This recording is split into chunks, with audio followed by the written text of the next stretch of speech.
Hey everyone, welcome back to the horror show. I'm Cecil Laird. And I'm Susie Von Slaughter, and right now we're doing the spoilers! Yay! Of 13 Sins. Yes. Oh my gosh, I'm so glad you're here so that I don't have to keep my mouth shut because you all know how hard that is for me. Anyway, so let's get it kick-started. So, one thing I'm going to bring up. So like I said, he had to do all kinds of crazy tasks. One of them was actually, like we said, the lead and his girlfriend, they're having a baby. They found out they're having a baby and they're going to be getting married. He gets a phone call at their ceremony. The reception. Yeah, the pre-wedding, like engagement party. Yeah, something like that. Whatever thingy-madoohickey. Anyway, so he gets a phone call that he has to destroy all of the crystal. Like, it was such a nice upscale place that they were at. Oh my gosh. And he had to destroy every crystal thing inside, and he also had to urinate into one of the centerpieces. And it kind of worked out in his favor because what had happened, the cops had shown up to the reception because they were after his brother. Who it turns out is also playing the game, which you find out as well as a spoiler. So his brother has been doing things all over the city, getting calls about him, and so the cops show up to the reception to get his brother. Right, and so he's like, oh my gosh, and again, his brother has special needs, and what they had said was that he had exposed himself, and so he's like, this is the perfect time that I can distract them, and they'll come after me and leave my brother alone. So he's in there, he's destroying everything, and wasn't he singing something too? Yeah, he was sing.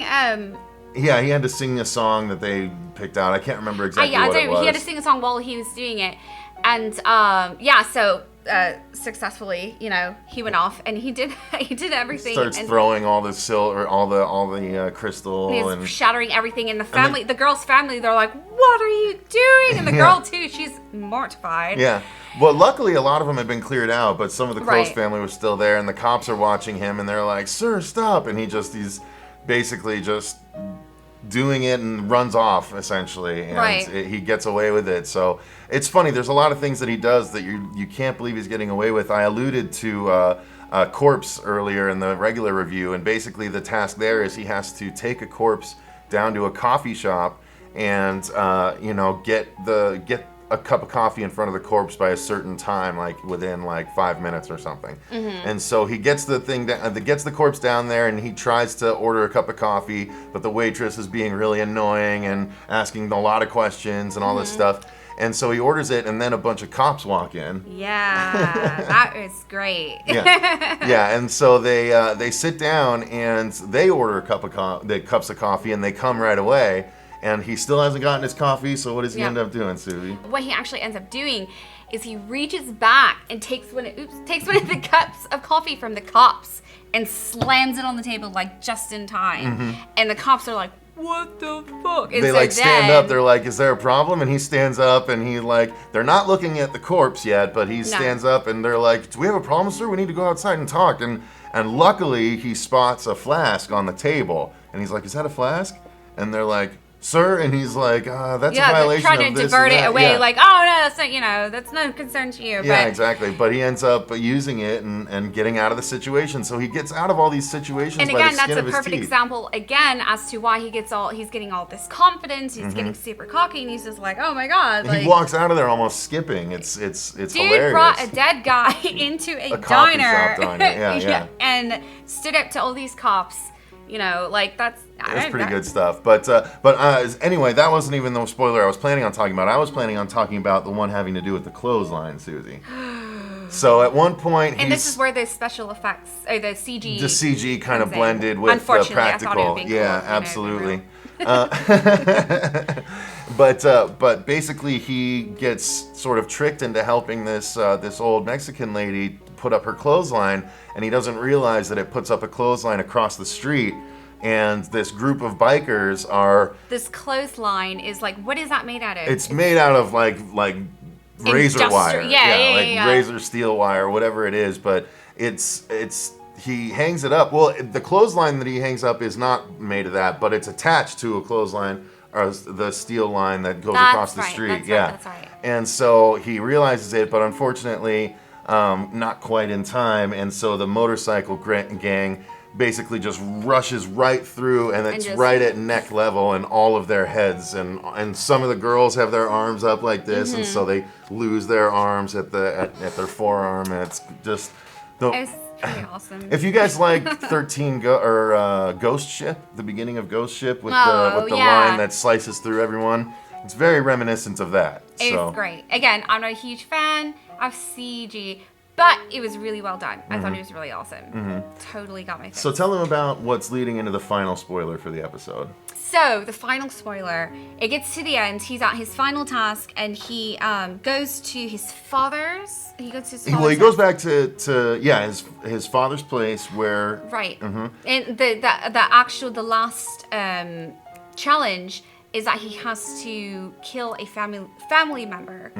So he goes to the house, and then all of a sudden at the same time, his brother shows up.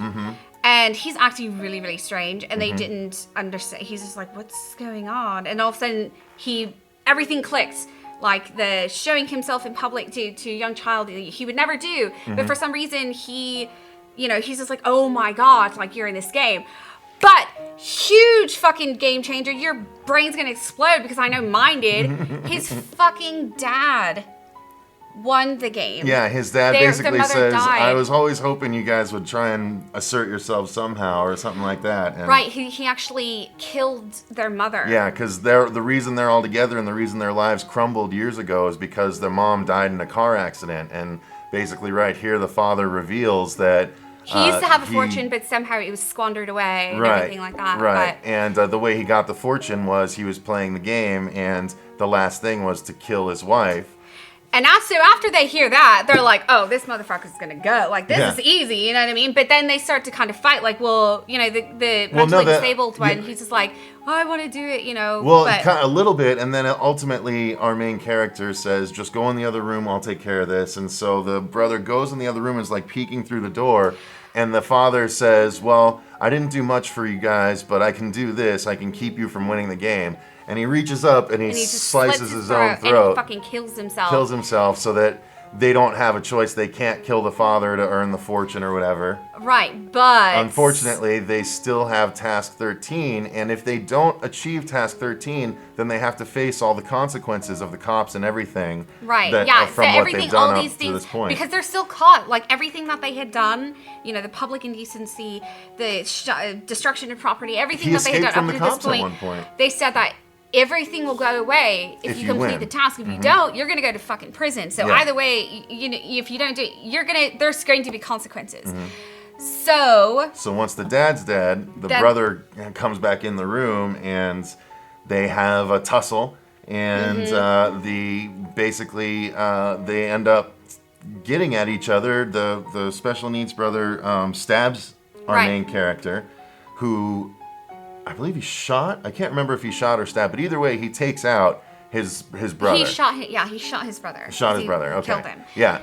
So then, all of a sudden, you're like, so he gets the notification on his phone that he's like, congratulations, you have won the game, So he gets transferred like $5.7 million, and he gets up and he stammers out of the house, but something occurs to him, and he staggers back to the house, and when he gets there, the cop that's been chasing him the whole time, played by Ron Perlman, is there with a gas can, and he's like, just go away, you've already won the game. You're gonna I'm lose. just a messenger. This isn't just, you don't have to do anything so here. He was a part of the game. He was a part of the game the whole time. Again. If you guys it's not far from David Fincher's The Game, It's with Michael Douglas. It's very, everything that happened in the movie ended up being a part of it by the end. So it's similar in that way. But yeah, so he ends up saying, oh well, sorry, and he shoots Ron Perlman in the head, and then you hear his phone make the little sound, dun, dun, dun, and it loses all the money that he just won, and he staggers to a payphone, having been stabbed in the gut by his brother, and calls his girlfriend and basically tells her he wants to hear her voice, but that he's coming home soon, and then he just kind of sits there as the movie fades out. No. Remember? She's like, oh my God, you sound so weird. You'll never believe what happened to me today. I got the strangest phone call. And he's like, what are you talking about? She's like, yeah, it was some guy about a game that told me to kill a fly. Yeah, she's like, someone offered me $6,000 to eat a fly. And he's like, did you do it? She's like, She's like, no, what are you crazy? No, she's like, fuck no. Why would I do that? I threw it away. Yeah, exactly. And he's like, oh, yeah. thank God. So yeah, it had a happy ending. We don't know if he really survives or not. I'm guessing we're meant to think that he probably doesn't, but either way, it was a fun movie, you know, especially with all these spoilery bits. Yes. Oh my gosh, seriously, there's so much more. You have to, there's a fucking giraffe or something in there too. Mm-hmm. You're going to have to watch it to find out. Yep, absolutely. It's a really, really good movie though. So, so thanks for watching, you guys. Remember to check out our social media. We're on Twitter, we're on Facebook, we are on Instagram. Also head over to our website at www.thehorrorshowchannel.com.